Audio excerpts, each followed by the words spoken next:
کچھ نوجوان بیٹھے تھے، آپس میں ان کے کچھ بحث چل رہی تھی۔ ایک بزرگ کا وہاں سے گزر ہوا تو ایک نوجوان نے اس سے پوچھا ان بزرگ سے کہ حضرت ذرا ایک بات آپ بتاتے جائیں، ہمیں بہت دیر سے آپس میں ایک موازنہ چل رہا ہے۔ موازنہ کہتے ہیں، مناظرہ چل رہا ہے، کیا کہتے ہیں؟ موازنہ، مناظرہ، بحث، ہاں مباحثہ۔ ہمارے یہاں درمیان ہمارے ایک مباحثہ چل رہا ہے، اور وہ یہ ہے کہ اللہ کو زیادہ اللہ کا دھیان اپنے گنہگار بندوں پر ہوتا ہے، زیادہ توجہ ہوتی ہے، جو گنہگار توبہ کر لے اس پر زیادہ توجہ ہوتی ہے، یا جو متقی زیادہ ہوتا اس پر توجہ ہوتی ہے۔ تو انہوں نے کہا بھائی میں عالم تو ہوں نہیں کہ میں آپ کو کچھ بتا سکوں، لیکن ایک بات میری سمجھ میں آتی ہے کہ میں ایک کپڑے بنتا ہوں تو کپڑے میں تانا بانا ہوتا ہے، دھاگا ہوتا ہے، دھاگے سے کپڑا بنا جاتا ہے، اور وہ مسلسل چلتی رہتی ہے اس کی مشینری۔ اور پہلے تو ہاتھ کا سے بھی بنا جاتا تھا، میں نے بھی بنا ہے اس کو، کپڑے کو اس طرح سے بنا ہے، ہمارے بنا کہا جاتا ہے، کا کپڑا بن رہے، وہاں بھی کپڑا بن رہے ہیں، اردو میں شاید بنا کہا جاتا ہے، کپڑا بننا۔ تو ہم نے بھی تھوڑا سا کام کیا اپنے ہاتھ سے ہیلپر بن کے، تو اس لیے میں جانتا ہوں۔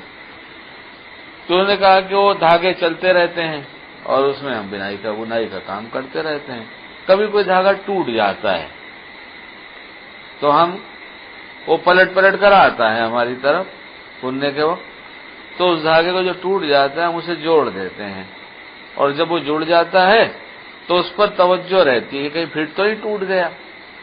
تو میں تو یہی سمجھتا ہوں کہ جو بندہ اللہ سے گناہ کر کے اللہ سے ٹوٹ جاتا ہے، اس کا رشتہ ٹوٹ جاتا ہے، پھر توبہ سے وہ اللہ کی طرف متوجہ ہو کر رشتے کو جوڑ لیتا ہے، تو اللہ کی توجہ ادھر رہتی ہے کہ میرا بندہ کہیں پھر تو نہیں رشتہ توڑ بیٹھا۔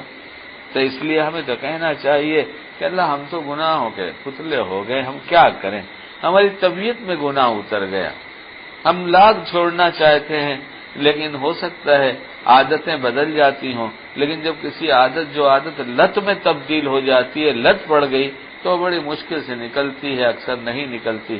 اے میرے اللہ ایسا نہ ہو کہ اس بری لت کے ساتھ کہ آپ کی نافرمانی شیوا بن گیا میرا، اور میں اسی کے ساتھ مر جاؤں، اور میرے رمضان کی چند گھڑیاں بچی ہوئی وہ بھی ایسے گزر جائیں۔ میرے اللہ مجھ کو بھی اپنے نیک بندوں کے صدقے میں معاف کر دیجیے، اور تو کیا سوال کروں میں، مجھے اور تو مانگنا بھی نہیں آتا، میں آپ سے اور کیا کیا مانگوں۔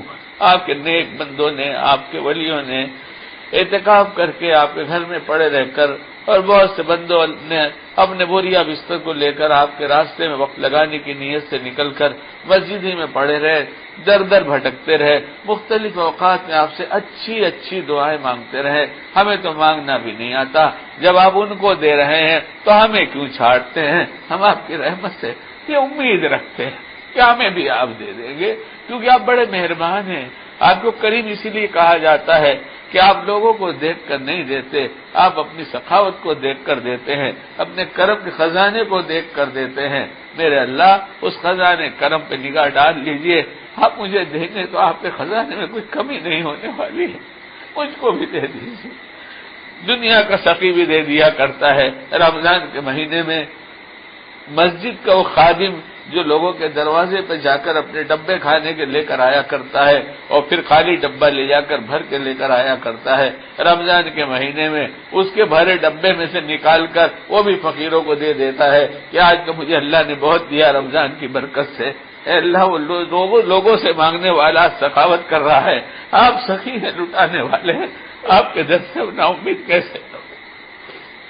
تو ایسے رب سے اگر ہم سوال کرتے رہے، چند گھڑیاں باقی ہے دوستو، اپنی اپنی زندگی کی ترتیب، پتہ نہیں آئندہ رمضان آئے نہ آئے، وہ گھڑی پھر ملے نہ ملے، اب اپنے اپنے روٹین، اپنی اپنی ضروریات زندگی، اپنے اپنے کام کو تھوڑا سا سمیٹ کر، تھوڑا سا ایسے کر کے انتہائی ضروری کام جو کرنا ہے کریں گے، باقی جو ایسا ہے ٹالا جا سکتا ہے سب کو ٹالیں گے۔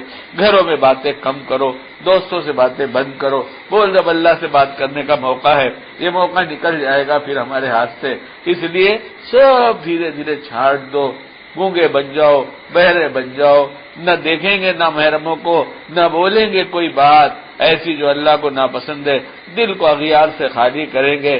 کتنا خراب لگتا ہے ہمارا سر سجدے میں ہوتا ہے اور ہمارے سامنے کوئی مخلوق یاد آتی ہوئے کہ فلاں آدمی کا تصور ہے اور سر سجدے میں پڑا ہے، بتاؤ تو جو خدا کے تصور کے ساتھ سر جھکانے کی چیز تھی وہ مخلوق کے تصور کے ساتھ جھکتی رہی، اللہ کو یہ نماز کیسی اچھی لگے گی؟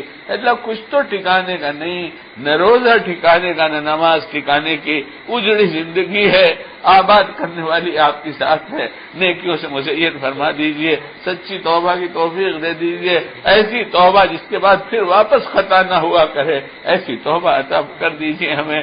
یہ سب کرنے اور سوچنے کی چیز ہے۔ تھوڑا مصلے پر بیٹھیں گے، تنہائی میں بیٹھیں گے، اللہ سے باتیں کریں گے، اللہ خود مضمون سکھائے گا۔ اللہ ہمیں تو مانگنا نہیں آتا، آپ سکھا دیجیے، ہمیں مانگنا نہیں آتا، آپ سکھا دیجیے۔ مانگنے والوں نے بہت مانگا، ہمیں آتا ہی نہیں تو ہم کیسے مانگیں؟ کیا جن کو نہیں آتا اسے آپ نہیں دیں گے کیا؟ آپ کی عطا کے لیے تو آپ ایسے بہانے بناتے ہیں، ایسے بہانے بناتے ہیں۔ بڑھیا مری، فرشتوں نے سوال کیا کیا لائی؟ اس نے کہا میں تو دنیا میں سنتی تھی کہ اللہ دیتا ہے، اور یہ کہتے کیا لائی؟ اللہ نے کہا دے دو اسے جنت۔ اللہ تو ایسے اللہ پاک ہے کہ ایسے ایسے بہانے بناتے، بس ہمارے پاس کچھ نہیں ہے، ہماری جھولی خالی ہے۔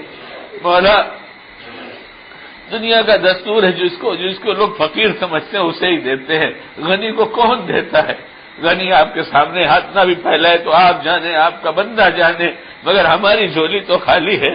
پورا رمضان گزر ہو گیا، نہ نیکیاں ہوئی نہ خطاؤں سے توبہ ہو، خالی جھولی لے کر ہم آپ کے سامنے ہاتھ پہ رکھ، اس کا آپ کو علم ہے کہ میری جھولی خالی ہے، آپ نہیں بھریں گے تو کس کے دروازے جائیں؟